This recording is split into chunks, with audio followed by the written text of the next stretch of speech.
Bonjour à tous. Alors aujourd'hui je vous ai préparé une vidéo sur les calculs et les plantes qui les traitent. Alors les calculs, donc aussi appelés lithias, sont une masse dure anormale qui se forme dans certaines cavités de différents organes. Donc le terme exact c'est une concrétion solide, donc une réunion de plusieurs parties qui forment une masse solide et qui peut obstruer totalement un canal. Les calculs ils sont composés généralement de minéraux qui s'agglomèrent entre eux, qui forment des cristaux. Donc la majeure partie des cas, les calculs sont composés de calcium, mais aussi d'acide urique, de cystine et parfois de struvite. La struvite, c'est un mélange de magnésium, d'ammonium et de phosphate. Et ces derniers sont des calculs infectieux qui se forment généralement en cas d'infection urinaire. Alors, du coup, donc les calculs se forment quand les urines sont saturées en sels minéraux ou quand l'organisme présente un déficit de citrate, par exemple, qui est un inhibiteur de formation des calculs et qui se lie normalement au calcium. Bon, c'est un peu technique, mais j'espère que vous comprenez tout. Et du coup, les calculs apparaissent plus fréquemment chez ceux qui ne s'hydratent pas assez, ou alors ceux qui ont des problèmes d'hyperthyroïdie, ceux qui mangent beaucoup de protéines animales ou de vitamine C, et ceux qui ne mangent pas assez de calcium. Voilà. Du coup, je vais vous présenter plusieurs plantes qui permettent de prévenir les caillots et de les dissoudre. Voilà. Alors, le bouleau blanc, qui s'appelle Betula alba en latin, c'est un arbre à écorce gris pâle blanc qui peut atteindre 30 mètres de haut. Donc, il est répandu en Europe et dans toutes les régions tempérées d'Asie et d'Amérique du Nord. En phytothérapie, on utilise les feuilles, l'écorce et la sève. Donc, les feuilles, elles se récoltent au printemps. On privilégiera les jeunes pousses qui ont des constituants beaucoup plus riches que les anciennes feuilles. Alors le bouleau blanc, il est constitué de saponine, de flavonoïdes, on retrouve aussi des tanins, de l'huile essentielle. L'huile essentielle, elle contient du salicylate de méthyle. Et voilà. Et du coup, donc ça va être l'infusion des feuilles qui permet d'évacuer plus rapidement les déchets par les urines et donc de dissoudre les calculs rénaux et biliaires. Voilà. Donc une infusion de feuilles, vous pouvez prendre une petite poignée de feuilles et boire au moins 3 tasses par jour pendant une petite semaine. La deuxième plante, c'est la chélidoine, qui s'appelle Chelidonium majus, qui est une plante herbacée avec des fleurs à 4 pétales, qui fleurissent en grappe à la fin du printemps. La plante, elle peut atteindre 90 cm de haut. Elle est originaire d'Europe, d'Asie et d'Afrique du Nord. Alors, en phytothérapie, on utilise les parties aériennes, le latex et la racine, et les parties aériennes se récoltent à la fin du printemps ou au début de l'été. La chélidoine, elle est constituée principalement d'alcaloïdes, dont la berbérine, l'allocryptopine et la chélidonine.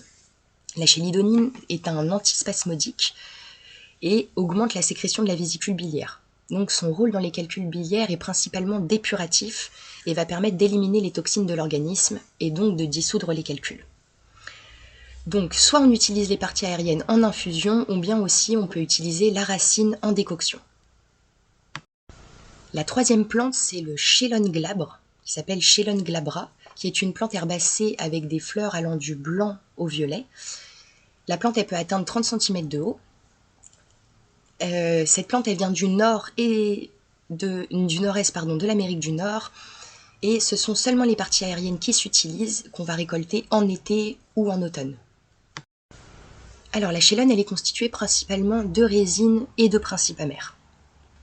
Alors, elle permet l'évacuation de la bile, donc elle est connue pour traiter les calculs biliaires. Ce sont donc les parties aériennes qui vont se prendre en infusion, et voilà, toujours 2 à 3 tasses par jour au minimum.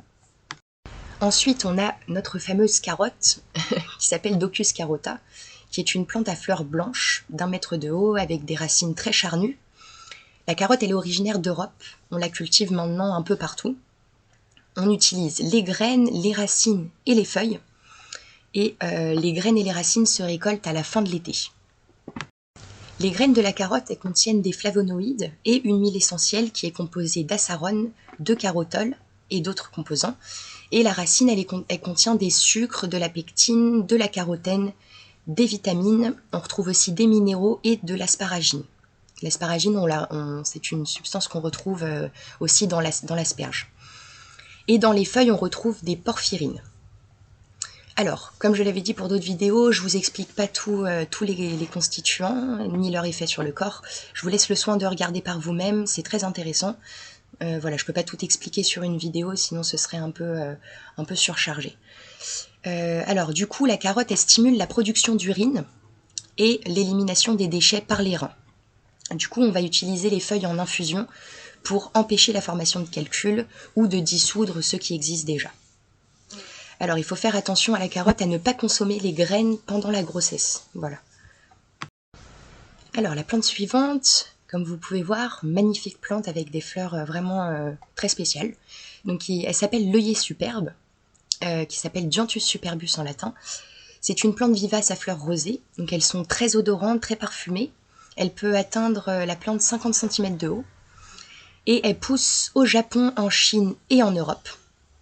Et en phytothérapie, on va seulement utiliser les parties aériennes qui se récoltent en été et en automne lorsque les fleurs se sont épanouies. L'œillet superbe, il est constitué d'huile essentielle qui contient de l'eugénol, du benzoate de benzyle et du salicylate de méthyle. Donc le salicylate du méthyle, ça a un pouvoir analgésique. Du coup, cette plante, elle traite les affections des reins et les affections urinaires, donc elle permet de dissoudre les calculs. Et ce sont les parties aériennes qui vont se prendre en infusion.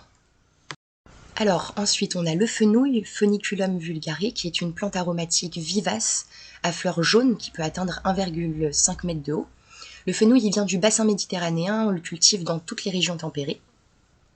On utilise les graines et l'huile essentielle, et les graines se récoltent en automne.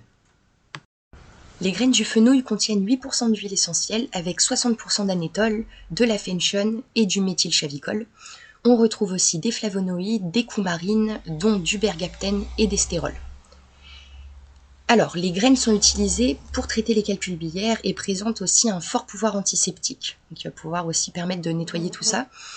Donc, cependant, la graine, elle peut présenter à forte dose un pouvoir toxique, donc assurez-vous de les utiliser accompagnés par un phytothérapeute ou un herboriste, afin de respecter la dose conseillée. Voilà. Et ne surtout pas absorber l'huile essentielle. Ensuite, l'avant-dernière plante que je vais vous présenter, c'est le gratron, qui s'appelle Callium aparine, qui est une plante annuelle avec des petites fleurs blanches en bouquet. Et après, il y a des petits fruits ronds. La plante, elle peut atteindre 1,2 m de haut.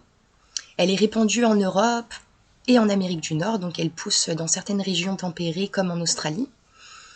On utilise seulement les parties aériennes qui se récoltent à la fin du printemps, juste avant la floraison. Le gratron, il est constitué d'iridoïdes, notamment de l'aspérulocide. Il y a des anthraquinones dans la racine. Ensuite, on a des acides polyphénoliques, des alcanes, des tannins et des flavonoïdes. Voilà. Alors, les parties aériennes peuvent se prendre sous forme de jus ou en infusion, et elles permettent de traiter les calculs rénaux. La dernière plante que je vais vous présenter, qui je pense vous la connaissez, ses fruits sont super bons. Elle s'appelle la canneberge, Vaccinium macrocarpon, qui est un buisson à fleurs rosées avec ses magnifiques baies rouges. La plante, elle peut atteindre 30 cm de haut. Elle est originaire d'Amérique du Nord et du nord de l'Asie, mais on la cultive aussi beaucoup dans le nord-est des États-Unis. Ce sont seulement les baies qui s'utilisent. La canneberge, elle est constituée de tannins. On retrouve des catéchines, des proanthocyanines et des polyphénols. Ensuite, il y a des flavonoïdes et de la vitamine C. Alors, c'est une plante guérisseuse de l'appareil urinaire, donc elle permet l'élimination par les urines tout en désinfectant. Il peut être intéressant de la prendre en cure à long terme, donc les baies, quand on les consomme, permettent de prévenir la formation des calculs urinaires. Voilà. Faire attention, si vous souffrez de maladie rénale, assurez-vous d'être accompagné pour utiliser cette plante. Voilà. Tout ce qui est problème de rein, il faut faire attention avec les composants de cette plante. Donc voilà, pour les contre-indications, faites vraiment attention. Et si vous récoltez les plantes vous-même, faites attention à ne pas vous tromper, parce qu'il y a certaines plantes qui peuvent leur ressembler et qui sont toxiques. Donc voilà, il faut faire attention à bien reconnaître la plante, à bien cueillir les parties qui s'utilisent. Et voilà, faire attention aux contre-indications, toujours. J'espère que cette vidéo vous aura plu et voilà, je vous retrouve... Voilà, j'espère que cette vidéo vous aura plu et que vous aurez appris beaucoup de choses. La prochaine vidéo sera sur les plantes qui ont des propriétés calmantes, donc qui vont calmer le système nerveux, qui vont détendre les muscles. Donc voilà, un peu toutes les propriétés calmantes des plantes. Voilà, donc je vous souhaite une bonne journée et à bientôt, prenez soin de vous.